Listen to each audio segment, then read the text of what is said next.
Ladies and gentlemen, if you would take your seats at this time so that we may begin the mayoral debate. We thank each and every one of you.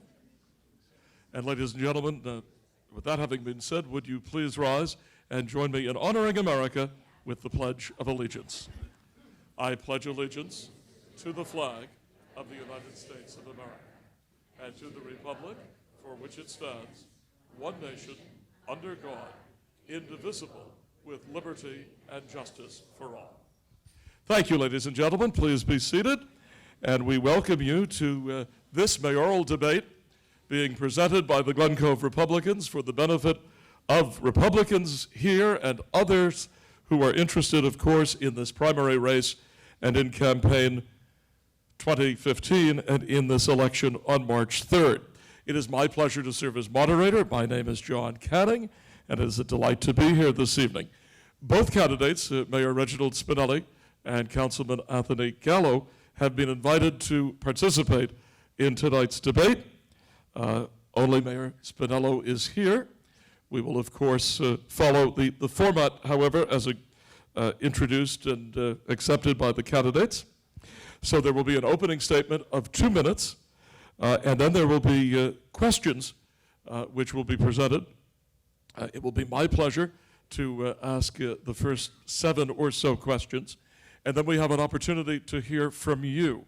And Zephy Christopoulos will be circulating with a big bowl, and you can write your question on the index card. Please include your name and address, and the chair, namely and to wit yours truly, will have absolute and sole discretion and authority with respect to the questions that are posed. There will then be a closing statement of 2 minutes. We are delighted to have as our timekeeper tonight someone who has served as a former deputy mayor, a former city clerk, and an EMS charter member. Would you please welcome Carolyn Wilson, who is our timekeeper tonight.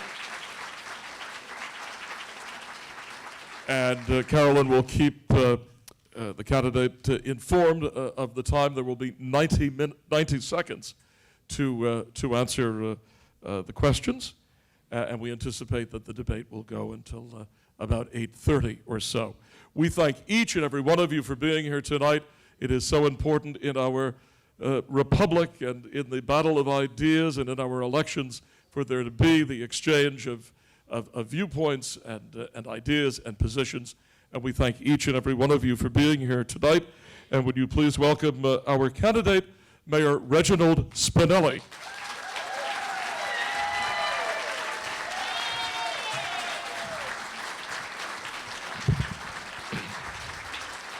And Mayor Spinelli, you have 2 minutes in which to make your opening statement. Thank you. I want to thank everyone for coming here this evening. And this evening, I came here to debate. My opponent has decided not to show up, but that won't stop us from doing what we want to do here. And that's to get my message across and to tell you about all the things I've done for the city, all the promises I've made, all the promises I've kept, and what I'm going to be doing going forward in this administration. I'm also going to talk about some of the items that my opponent has listed as his agenda item and tell you why some of them just won't work, why they're not real, and why they could never happen. You know, debates are part of the American democratic process. No-show candidates tell the voters 2 things. They say, I have nothing important to say to you, and they say, I have no respect for you, for your time or your interest in listening to what's important to you. Now, with that being said, I'd like to thank John Canning for his generosity in agreeing to be here tonight. And what's more important than a timekeeper in a one-person debate? Okay? Let's thank Carolyn Wilson. Now, if I go over, am I going to get disqualified? What happens? We're going to try to stick to the rules. Okay, of the I debate. like that, I like that. And of course, I think we should all, I know I want to thank the Glen Cove Mansion who allowed us the opportunity to present here. It was very nice of them. They took the time, they set up the room. This is a great new ownership that has taken over this place. They're renovating it, they're putting some money into it, and it's a great place. So I thank you all for coming here, and with that being said, Mr. Canning, I'm ready for you. Thank you, Mayor Spinelli. Mayor Spinelli, in this, Spinello, excuse me. Okay, next moderator. I'm just making sure everyone's alert. I can see that's happening. Mayor Spinello, in this primary campaign, there have been calls for a 10% across-the-board reduction in spending over the next 2 years. Do you agree with such a plan? Is it realistic? And if so, how would you implement it? A 10% reduction over the next 2 years in expenses is not my agenda item, that's my opponent's. And I'll tell you why that's just impossible. The city has a budget of $48 million. Now let's break that down simply. $20 million is payroll, $10 million is fringe benefits, that's $30 million. You take about another $10 million, and that's debt service. So now you have $40 million of a $48 million budget, and you have $8 million left. Now that $8 million goes towards expenses, towards utilities, towards fuel, towards repairs, towards contractual services. So 5% of $48 million is $2.4 million. So what are you going to do? Are you going to lay off people? I'm certainly not going to lay off people. Are you going to plow the roads every other snowstorm? Okay. What are you going to do? There's not much that you can cut. But what you can do is you can do something that I did. I introduced a plan for savings. I negotiated a contract with the police that saves $300,000 for each new hire over an 8-year period. And I instituted a VSIP, a VSIP, which is a voluntary separation incentive plan, which basically, can I go, wait, Yep. Can I take a minute for rebuttal? Okay. Yep.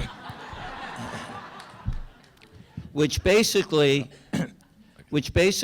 what we did was we offered an incentive to every employee that was here that was eligible for retirement.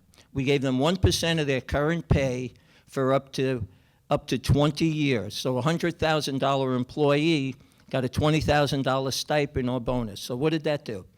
That allowed us to thank the employees that were here for their hard work, and it allowed us to promote and bring in new blood and fresh eyes, and brought in the same job and filled it for about $60,000, $75,000.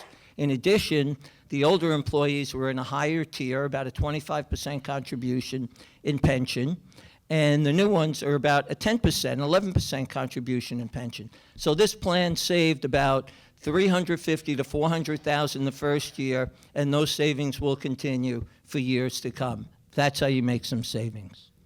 Thank you.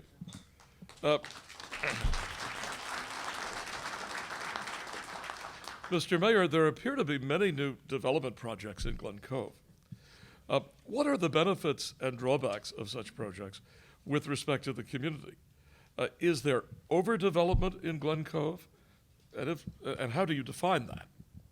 Well, I don't really know what overdevelopment would be in Glen Cove, because at this point, there hasn't been any new development projects, I think, since 2009. I don't know if the people that are talking about overdevelopment are referring to the waterfront, the piazza.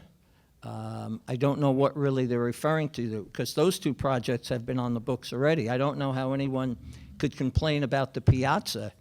Can they complain about, is my opponent complaining about Panera Bread being there? Is that too much development? Or is someone going to complain about knocking down the Village Square, which was probably one of the worst development projects ever, and putting in 3 units with with residential on top and commercial on the bottom, a multi-use, 25,000 feet of retail. And then at the same time, we've got a waterfront development that's basically going to transform our city. It's $1 billion project. That's going to bring tax dollars into the city. We're going to have more people, and more people mean more tax dollars and less burden on the taxpayers. The money gets spread out. You need revenue to drive a city. You can't just cut expenses all the time. You need to grow your revenue. It's a two-way street. So with development, we get an opportunity to have new people that come into our town. People with these developments probably will be empty nesters, young professionals with disposable income. More people mean more opportunity for businesses to come in Glen Cove. So then our local economy begins to pick up. And then we have a city that instead of as a bedroom community like it is now, it becomes a vibrant destination. You know, I can't go back and I can't knock down the garages that were built on Brewster Street. I can't go take down the Avalon, that's this big building. But with these type of developments, okay, we'll massage it all. And Glen Cove will start to look better. And there'll be more and more opportunity for people to live, work, play, and prosper in our city. So there is no overdevelopment in Glen Cove as far as I'm concerned. Mr. Mayor, quality of life is a major subject in any local election. What do you view as the significant quality of life issues, and what are you doing or plan to do to address them? Well, one of the issues that I campaigned on was quality of life. And Glen Cove has some issues with housing, overcrowding. I aggressively created a plan to go after illegal housing. I restructured our code enforcement department. I brought in an outside consultant, Mr. Grella, who used to work for the police force. He helped us to coordinate the department.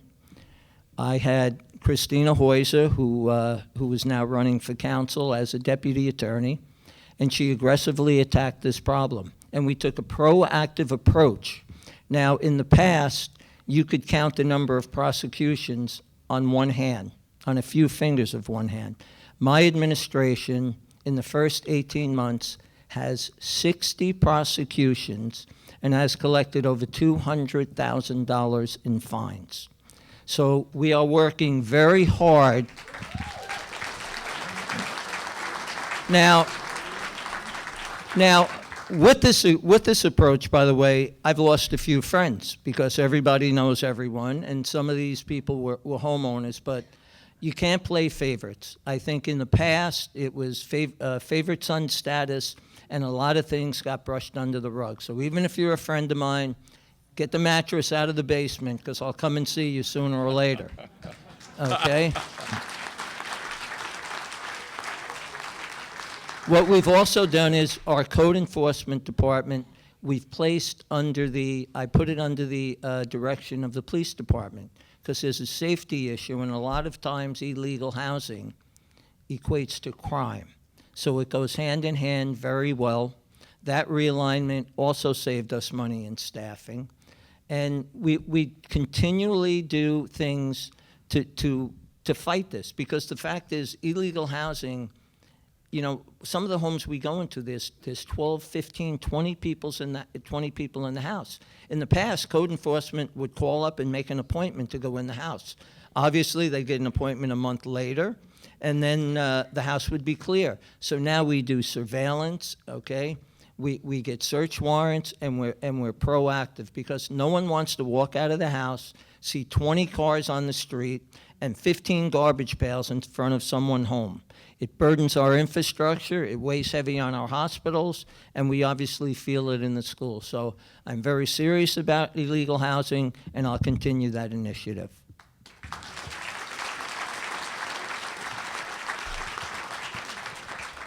Mr. Mayor, this city, like other municipalities and localities, borrows money for a variety of needs, such as capital improvements, termination pay, and tax refunds. What impact is this borrowing having on the city's total debt, and what can be done about reducing such borrowing and the debt? Well, every municipality borrows money. You borrow money for capital improvement. Sometimes municipalities that don't do well, they'll borrow money for operating expenses, and that's not the best thing to do.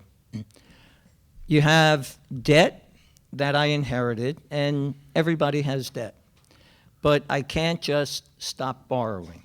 So if this is the debt that I've inherited, and this is the borrowing, and we need borrowing. We need to, we need water wells, we need fire trucks, we need an assortment of things. So as we borrow, I make sure that we borrow less than the principal of the old debt.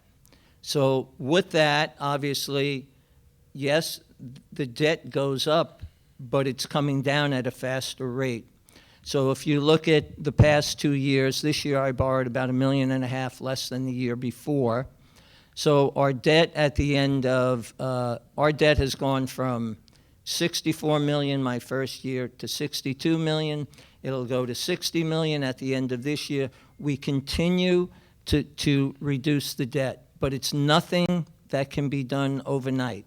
It's a slow process, and slow and steady wins the race. And again, with debt, there's good debt and there's bad debt. When you're borrowing to go on a vacation, that's no good. That's bad debt because you've used it up. But when you're borrowing for improvements to fix your house, well, that's money that you're putting into something that's going to have a return and the value is going to grow. Just like when we borrow money for a fire truck that'll last us 20 years and we pay it off in 10 years, we've put that money to work in a good way.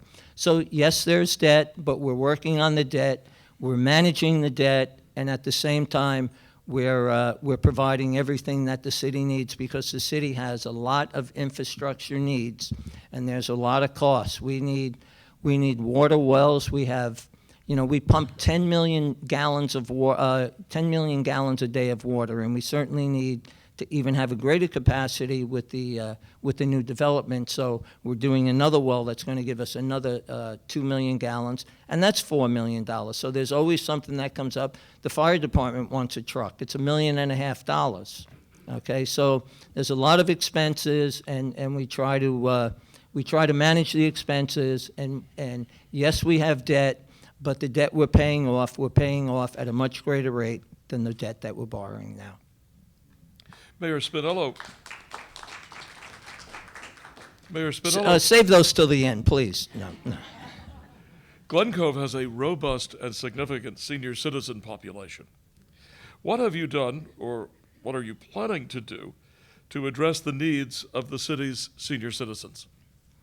Senior citizens are just a terrific part of our city. We probably have the best senior center. People come from all over the island. I go there whenever they invite me. Now I go because I'm eligible for the $3 lunch. So that I like, and it's really not a bad meal, right? But the fact is, we do a lot for our seniors. Our Myra Lee McCall, who runs our CDA, we started doing a few things. We have now a residential improvement plan that we've put out, that we have dollars that we get through CDBG, which is Community Development Block Grant. And we take that money and people apply, and basically if you meet the criteria, they'll come, it'll all be arranged. You need to be, I believe, 60, or if you're disabled, at least 60 years of age, and they help get your home so that it's not in violation. So we've done some upgrades on some homes there. We've also put in handicap access doors at the senior center. And we're working now to try to work with one of our redevelopers to try to improve the inside of the facility and redo it. We're also looking, obviously, I think Glen Cove, like a lot of places, there are certainly needs for senior housing. That's a little bit tough because there's not really a lot of real estate and property in Glen Cove. But we're always looking. We're talking to different organizations. Actually, Myra Lee had an appointment this week. She was showing a group that came in, some places down in the Orchard. So we're always looking for opportunity. Also, there are a bunch of scams that were going on in the city, and seniors are an easy target for scams.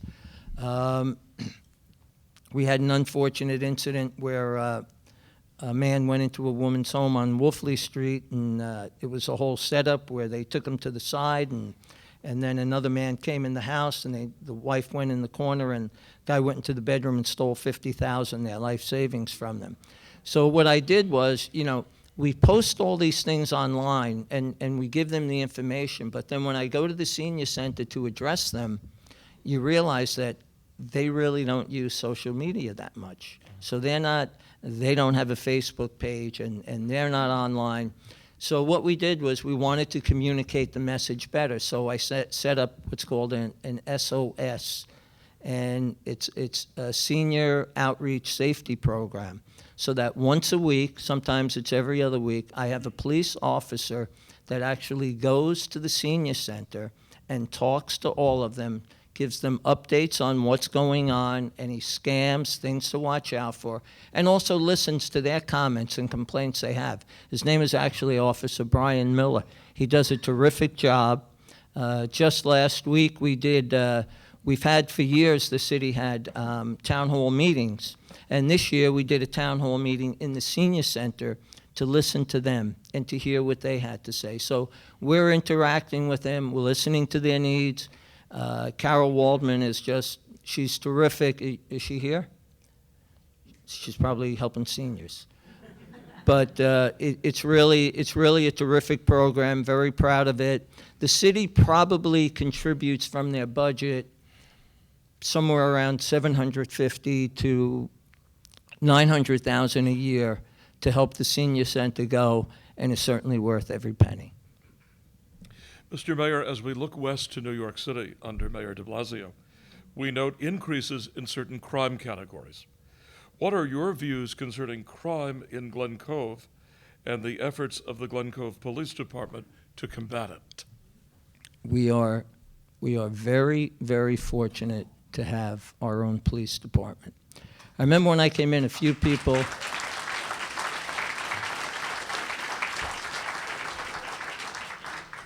You just did that because there's a couple of them back there. And I'm riding with you this weekend.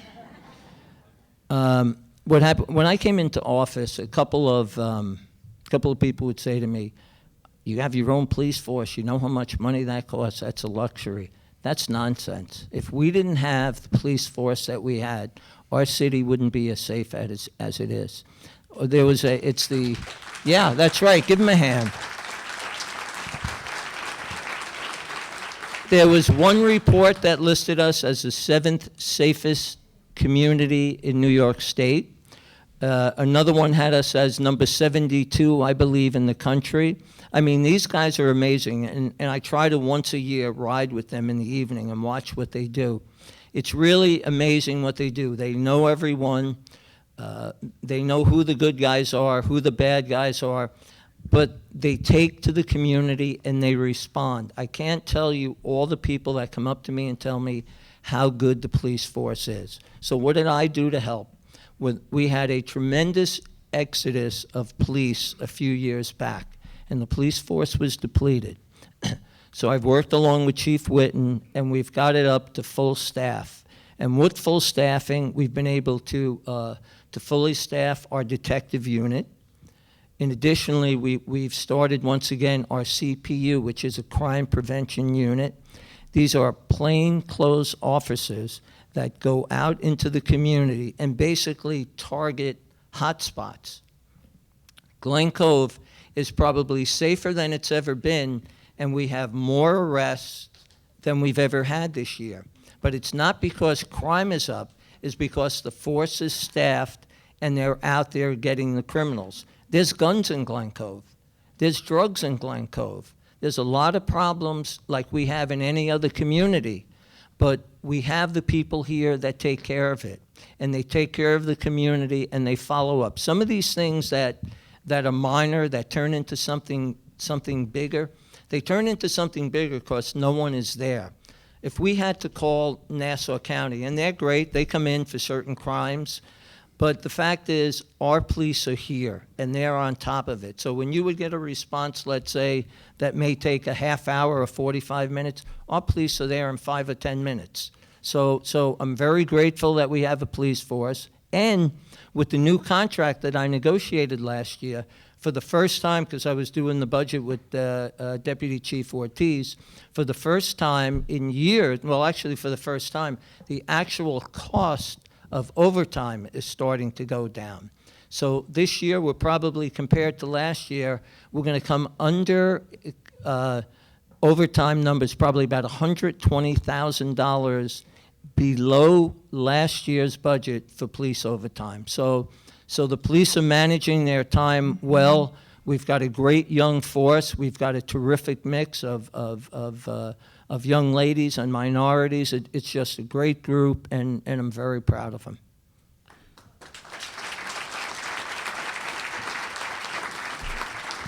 It's almost 8:30, John. Yeah, not yet, Okay. not yet. We've got more for you. One more question from me, and then we're going to hear from the audience. Mayor Spinello, well, you have discussed, in response to a previous question, development projects. I would like to focus on the economic condition of Glen Cove. What have you done to promote economic vitality, and what future initiatives do you propose? Well, one of the things that you have to do is, Glen Cove, we've started this open for business policy. And open for business is basically a mantra that we keep repeating, that our Deputy Mayor Barbara Peoples has really taken the lead on. And we have attracted, we let everybody know that we're open for business. We make it friendly, we make it easy, and we walk the people through the process. I keep saying that we've attracted 30 new businesses and 250 new jobs. But the fact of the matter is, okay, we've got probably close to 40 new businesses, and plus we've retained probably over 55 businesses, and it's probably about 300 jobs. So the economic condition of Glen Cove is constantly improving. And with these developments and the fact that we're selling Glen Cove, when you look at the piazza, all of a sudden now in Glen Cove, we have a Panera Bread. The demographics years ago never would have worked to have a Panera Bread. We have Massage Envy, which is a very popular massage chain that never would have been here a couple of years ago. In a week, I think next month, we have something called Coco Moco opening up, which is another franchise. So the dynamics, the demographics are changing, and Glen Cove is really starting to attract real franchise-type businesses. As we get into the waterfront is going to be 1,100 units, half of them rental. An Esplanade, a commuter ferry to New York, 52 acres, 29 of which are parks. With that comes a new group of people that are going to contribute. The construction of the waterfront is going to bring 470 new jobs to our city and millions of dollars into our local economy. Just look at all these construction guys that need a place to go to breakfast or a place for lunch, and they have to go buy sundries and food. And believe it or not, yes, you can go buy underwear in Glen Cove now. There is underwear around. You may not like to buy it at the dollar store, but you could buy it.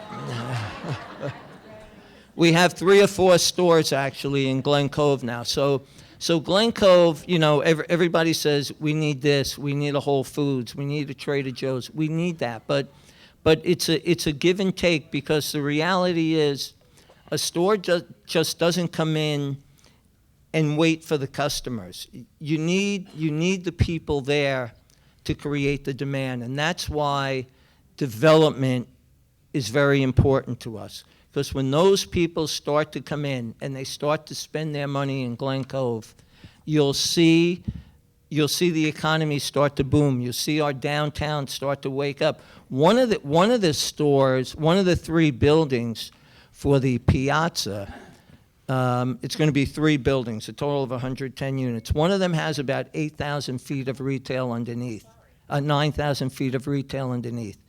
8,000 of them are signed up already, and it's really good stuff. It's a yogurt store. It's a gastropub, microbrewery. There's a whole bunch of good things. Actually, there's a brewery that's going to open up on Garvey's Point Road. So we've got lots of things going on in Glen Cove, and as we move forward, people sort of join in. And when we go to places, we do a lot of focus groups. We do different talking. The message is out there about Glen Cove, and it becomes very contagious. So Glen Cove, I believe, is really waking up after a long sleep.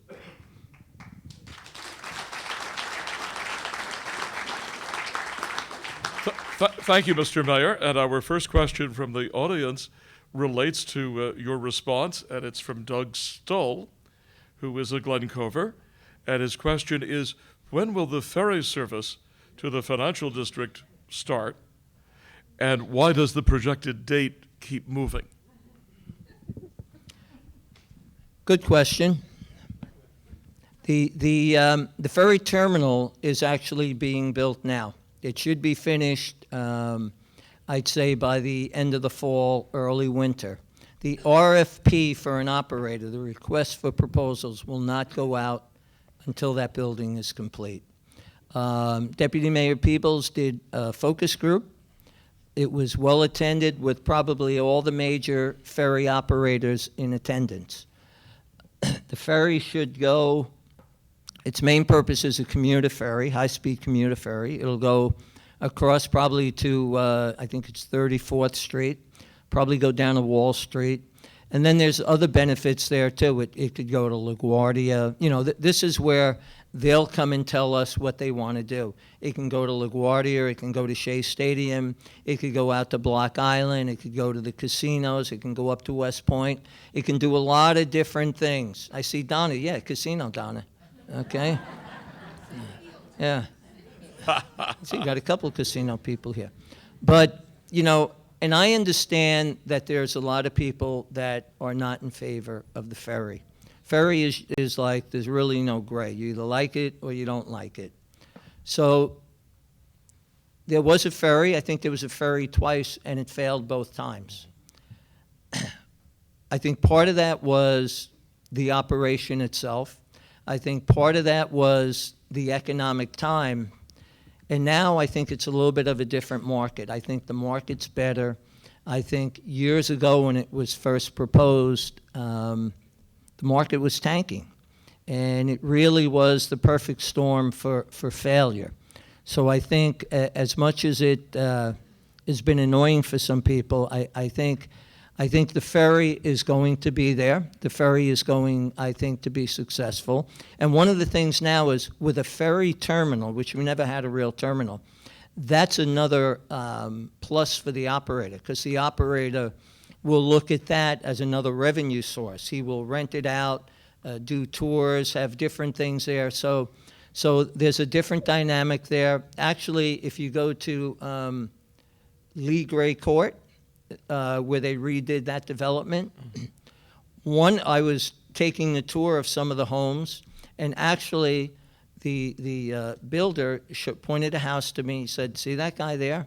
He bought that house, and he's fixing it up because he wants to be able to walk and take the ferry. So there's, you know, there are communities now that have been built on the waterfront, Red Hook and all different areas. It's a whole different dynamic, and there's a lot more travel on the water, and it's really not price dependent. It's not a matter of it's cheaper than the railroad. It's convenient, it's a luxury, and you're going to get people to take it. Now, I'm not so sure you're going to draw people from Port Washington, but we do draw a lot of people from north of Northern Boulevard, and you know, I think we put out a survey, and we've got lots of good feedback. and we'll give it a go. And one of the other things you should know is part of the what's called the LDA, the Land Disposition Agreement. That's the agreement between the city and the redeveloper. And what it says is that after, I'm not sure how many, after 300 or 500 units are complete, if there is not a ferry operator, the redeveloper is committed to spending $1 million on the operation of the ferry. So that's a good thing for us, and I believe it's going to be a success. Mr. Mayor, if you look to your left, you'll note that your primary opponent is not here. However, this question... Now you tell me? Now you've, yep. But this question concerns Councilman Gallo. The question is, what is the philosophy difference between you and Councilman Gallo? All I can tell you is, and it's real easy to bash a person that's not here, and I'm not going to do that. But all I can tell you is that I stand on my accomplishments. When I ran for mayor,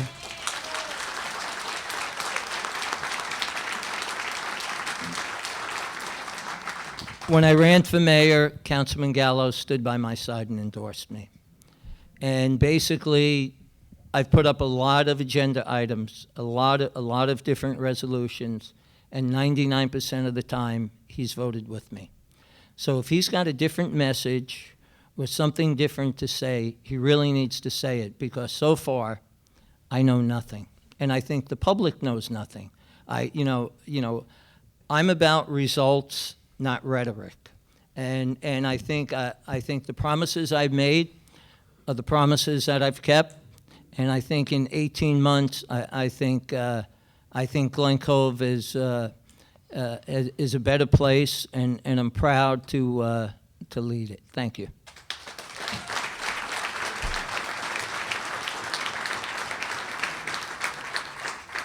Mr. Mayor, the next question is from Ronnie Carlo, and the question is, what's going to happen with Cole School?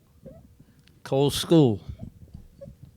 I went to Cole School, and a lot of people have an emotional attachment to Cole School. And the answer is, I don't really, at this point, what we did was we put out an EOI. That's another one of those, fancy terms that we make like we know stuff, but it's just expressions of interest. That's what it is. So we got about, I think, 9 or 11 different people, and we sat down with the council, and we eliminated a bunch of them, and, based on certain criteria. But a request for expressions of interest is a little different than a request for proposals. It's much more broader, much more general, and you're not committed to anything. At this point, the Cole School is what I describe as an underperforming asset. It's something that the city owns, but really is generating no revenue from. It's a prime piece of real estate. It's in the Cedar Swamp corridor. It's on the main entryways to the city. And it's actually walking distance to 2 train stations. So it has a real value as transit-oriented development. Now, we had a few different proposals, and I'll tell you about some of those, but the bottom line is there's no decision that's been made yet. We had thought that it would cost about $4.5 million, $4 million to fix the Cole School. We had an engineer go and do a report, and to fix Cole School will cost $9.4 million. Now that's a big ticket, and it sort of changes the ball game. We had a dementia, like a dementia living place that wanted to take the back, and they wanted to just leave us the Cole School. That would have created about 16 jobs and created revenue for the city tax-wise. We had another developer that's proposed to put about 125 or 135 units, and he was going to fix the Cole School and give it back to us for $1. So that sounded great, and then when we found out the $9.5 million, we told him about that, and he said, I'll knock it down. I'll build you a 10,000 square foot facility that'll cost about $5 or $6 million, and I'll give it to you. So that's another possibility for us. There's a win-win where we have revenue in the back and we have something that the city could utilize. One other choice we have, or one other person on the drawing board, is a sports company that is going to do a bit of instructional work. They work with disabled people. It's part not-for-profit and part for-profit. They're coming to do a presentation, They're coming to do a presentation for us at the pre-council meeting, if anyone's interested. That's on a Wednesday because of the Jewish holiday, September 16th. They're going to do a presentation to us. And then, of course, there are people that just want to keep it. Now, you have my opponent who said he wants to save the Cole School regardless of the cost, $9 million. So then, at the same time, he wants to cut expenses by 10%. So that is a tricky one that you're going to have to show me, because $9 million for the Cole School would be a 30% tax increase. So you have to show me how you're going to increase taxes 30% and then cut savings by 10%, expenses by 10%. So that one I'm going to have to see to believe. But the fact is, there's a lot of possibilities. We haven't made any decision. I know there's an emotional attachment to it, but we have to do what's best for the city. Right now, we're building at $9.5 million to repair that we don't know what to do with it. And more importantly, the school does not want the building. The school does not want the building, so we're going to take a long, hard look at it. I don't want to rush to judgment, but I don't want this to linger on for years, because this whole thing was studied 3 years ago in a BOA grant, which is a Brownfield Opportunity Assessment.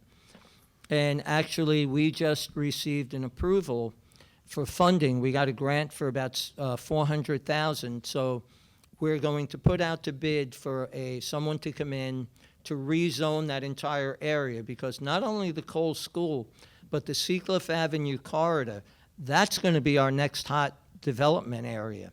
So that's going to be rezoned.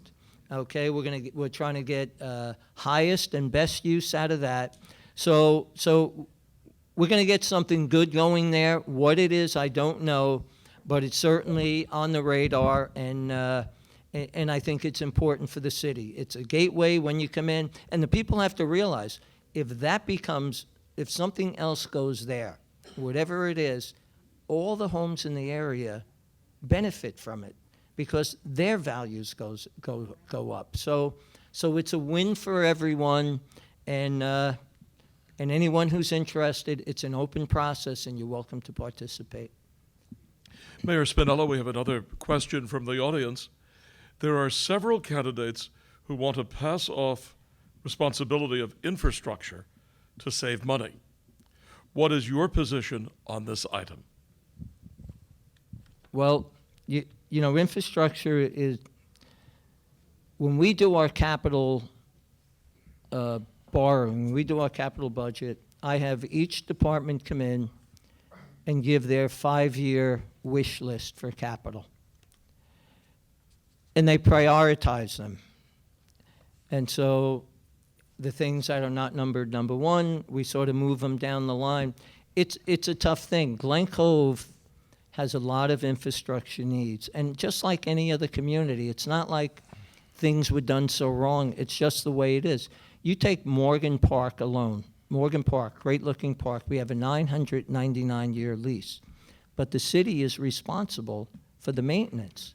So one of the rocks, a few of the large boulders, fell off the returning wall. I mean, it's not going to collapse, but that's $100,000 to repair. The bathrooms are in dire need of repair there, okay? But part of the agreement with them is they have to be restored to their natural way. So to restore those bathrooms, that's $650,000. So there's a lot of expenses. We need another water well. That's $4 million. The firehouse wants a truck. That's $1.5 million. The police need 2 or 3 vehicles every year. Okay, that's another 100. I can go on and on and on. You really you can take $5-10 million a year in capital improvements, and it's never enough. I try to cap it at a certain amount, and I try to prioritize it. But if we can go between $3 and $4 million a year on capital improvements, and continue to be vigilant the way we are with our spending, we'll be able to continually improve our infrastructure and keep the finances in place. Mayor Spinello and ladies and gentlemen, I have 2 further questions. So if there are any other questions that someone wishes to pose, please put them here in this bowl. I will take a moment at this time to remind everyone that primary day for the Republican Party is next Thursday, September 10th. So a week from today, with voting at your usual locations. And the polls are open from 6 a.m. until 9 p.m. And there are primaries for City Council and, of course, for Mayor, between Mayor Spinello and Councilman Gallo. So that primary is a week from today, September 10th, and obviously it's very important to go out to vote.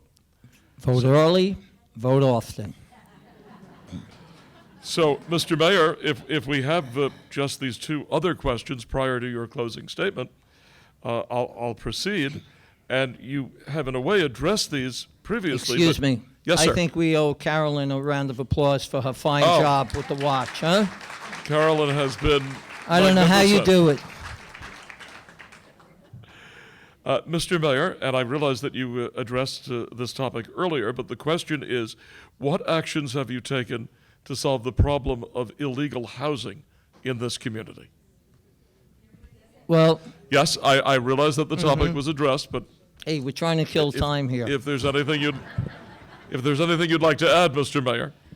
No, I think that one of the other things we did was I started a neighborhood walk. I went with the chief, the deputy chief, with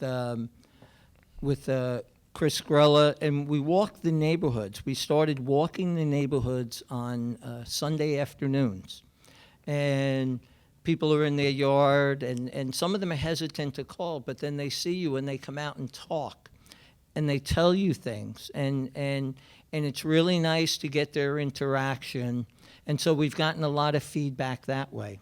We have people, you can call in, your name is never, you don't have to give your name, but we're a proactive group. One of the main things we've done is become proactive. We're not setting up appointments to see people. If you see something, you call us. And quality of life isn't just overcrowding. It's homes that don't look good. It's bushes and branches that are hanging out into the street. It's houses that are messy, that are Sanford and Son style. You don't want that, and it really brings the value down of all the homes in the neighborhood.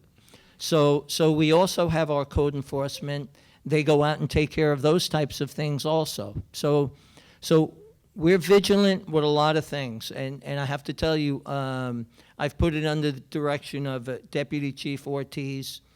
It's so organized now, and the things that it does is just, I get more. You know, it's nice because I knock on doors when I campaign, and it's nice to go to some of these houses. You have high concentrations in the landing, and let's say I go to Rabbit's house. His wife is not yelling at me anymore. She's happy with me. Okay, so you do the right thing for people because this impacts all of us. It impacts all of our home values, and it impacts our taxes. So I'm very serious about illegal housing, quality of life. I'm going to continue. I think one of the things I'm going to do after this year is up, I'm going to sit down with the whole group, and we're going to look to see if there's any type of new legislation that we can introduce to help us have better enforcement and better things. There are a few things that we've seen that fall between the cracks. If someone's going to be cited, sometimes they put an application to go in for a variance. So they try to play the system. So we're learning stuff all the time, but we're, what I hope is that the fines go to here, and then all of a sudden the fines go down here, that the fines go to nothing, because this shouldn't be just for a revenue stream. It's nice to collect the revenue, but in the end, I don't want any revenue. I just want no illegal housing. That's what I want.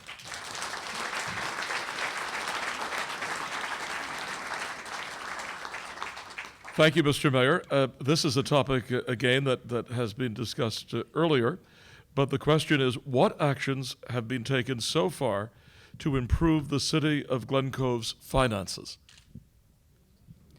Well, I think that we've done quite a few things. I think that this voluntary separation plan has really been a home run.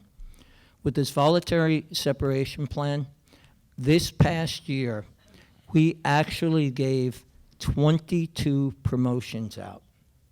And the cost of those promotions, we saved money in payroll, okay? So we're saving money by our voluntary separation plan. That's going to be over $1 million over the next 3 years, okay? Some of the contracts that I've negotiated have saved money. It's just smart management, but you can't just save expenses. You can't bring yourself to prosperity by just cutting expenses. You need to grow the revenue. Glen Cove is a business, and it needs to be treated like one. And I say this, and I've said it before, and I'll say it again. We're not a private company. We just can't come up with a new product and sell new widgets and bring in $10 million. So if you look at the city budget, what happens is contractually, and this is ballpark, every year based on contractual arrangements, we probably have a bump of about $600,000 in our budget.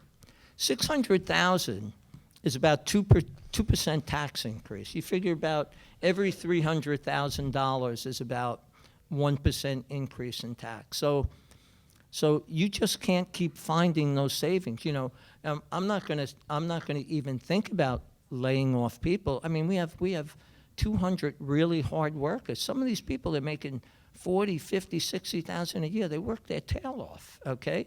And what better thing than to be able to give them opportunity like we did with this, and at the same time, we rewarded people for their service, and we actually reduced our long-term liability at the same time.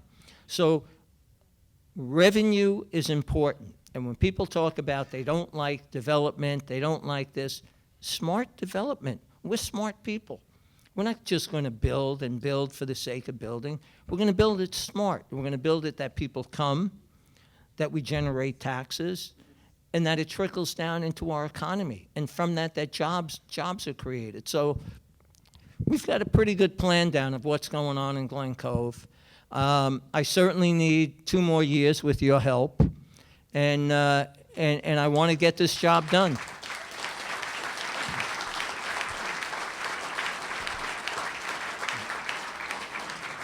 Mayor Spinello, thank you very much. And before we move to the closing statement, I would like to take the opportunity to salute the Glen Cove Republicans for hosting this very important forum tonight. I would like to thank you, Mayor Spinello, for being here this evening and participating so fully and actively. We, of course, salute our timekeeper extraordinaire, Carolyn Wilson. Thank you, Carolyn, for doing such a fine job tonight. And I am reminded, of course, that not only is the Republican primary taking place and primaries in the Republican Party on September 10th, but also primaries in other parties, including the Independence Party and the Conservative Party. So primary day, a week from today, the polls are open from 6 until 9. Please get out there and vote, everyone. Mr. Mayor, we thank you, and sir, it is now time for your closing statement, and you have 2 minutes in which to make the statement. Thank you. Thank you, John. And before I begin my close, please, I mean, This is the voice of Glen Cove. Let's hear it for John Cannon. Thank you, everyone. Thank you. John, usually you sing upstairs, Frank Sinatra, right? It's been known to happen. Okay.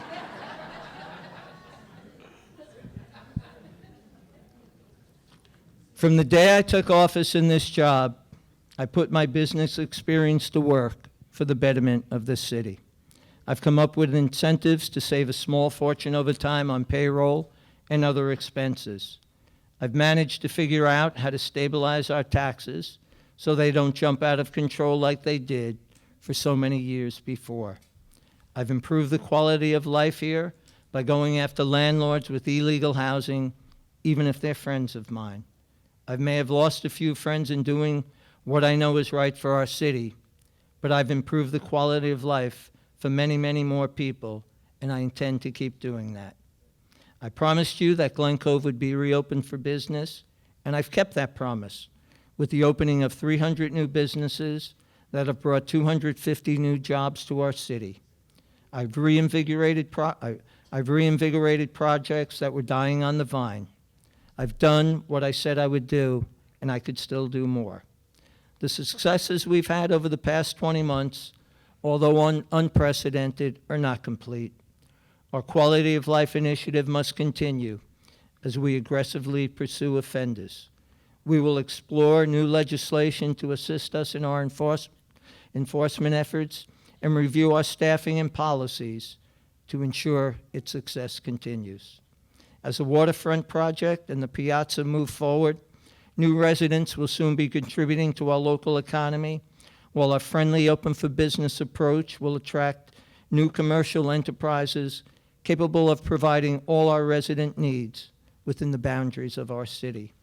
Our finances will continue to improve as the sale of the waterfront brings additional revenue, which will stabilize our taxes for years to come and dramatically improve our financial position. A rezoning of the Seacliff Avenue corridor through a BOA grant will allow us to revitalize the properties in that area and to provide highest and best use scenarios for the repurposing of the area. When you elected me as your mayor, I promised I would do many things, and I've kept every one of my promises. There's more work to be done, and if I'm reelected, I intend to continue on the same track, doing things that work, not just making promises I cannot keep like my opponent is doing. And that's why I'm asking for your vote on primary day. You're my report card. I need you to go to the polls and fill it out. Thank you all for coming here tonight. I hope you enjoyed the evening, and God bless America.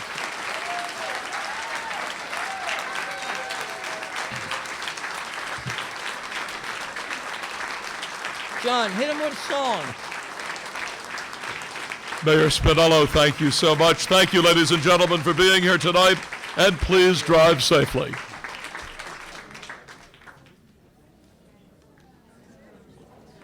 John is running